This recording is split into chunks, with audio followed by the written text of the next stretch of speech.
Hey everybody, hope you are having a great day, a great week, wherever you are watching this from and finding you where you are today. I wanted to make this video around and related to February 2nd.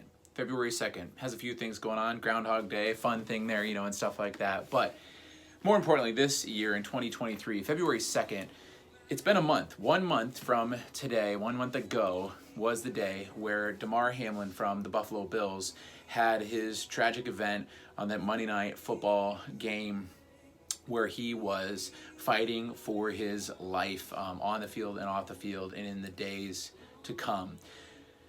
If you were watching that night as I was, my wife and I were watching the game, and in that moment, it just makes you think about a lot of things. And in that moment, we saw all the commentators really tentatively, but then turn to and start talking about we need to pray for Damar. We need to pray for his family, those close to him. We need to pray in this moment and pray and pray and pray for healing and pray that he would come around, pray that everything would turn out okay. We need to be going in prayer and prayer and prayer. And even the days to follow, things were uncertain and the doctors were giving reports, but things just, there wasn't any certainty for the first couple days on where things were going to go. And people kept saying pray and pray and pray. And people are praying on live spaces like on ESPN where this would never have been heard of before this tragic event.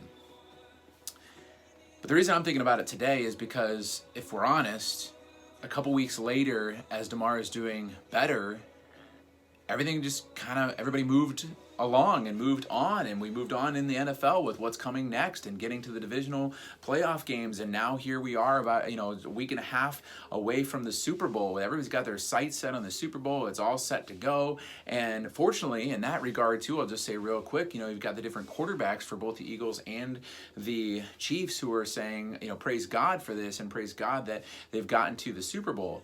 But for the most part, it's often easy to move on with our lives and forget about the things of God. And it seems like even in our world, that's almost what people want to do at times, is just move on and forget about the things of God. Well, for us as Christians, I want to come today and just give a word of inspiration and encouragement as we think about this. And it struck me today as I was looking today in this passage in Colossians chapter 3, where it says this, starting in verse 1 of chapter 3, "Since then you have been raised with Christ. Set your hearts on things above, where Christ is, seated at the right hand of God. Set your minds on things above, not on earthly things, for you died and your life is now hidden with Christ in God." So just reading those words today and thinking about our lives and thinking about how we go about our lives, it can be so easy to just have our job, our families, our things that are going on in the world around us, even sports, like we talk about, entertainment, things that we're focused on in our lives, and just move from one thing to the next, and set our mind on earthly things rather than things that are above.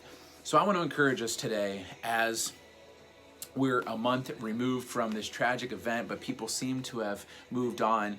I hope you're able to catch Damar talking about as well that he, is going to use this as a platform and a way to continue to express his trust in God and God bringing him through. And I hope that we can look to events of our lives and truly just see them all as God doing his work, and we can use them and then give them all to him as well. We were talking about that this last Sunday as we talked about surrender with the life of Moses and truly laying things down before God. So what does that look like for you? What in your life do you maybe still need to lay down that you're holding on to? Or maybe what things are you focused on in your day-to-day in the world around you that we need to lay down, that we need to give to God, and that we need to trust him with? So just wanted to bring this as a word of encouragement today on this February 2nd, or whatever day you're watching this around February 2nd, to just think about the events of your life and how we want to keep our minds focused on the things that are above. So I hope you're doing well, and we look forward to worshiping again together this Sunday and every Sunday, and we look forward to seeing you there, and hope all is well.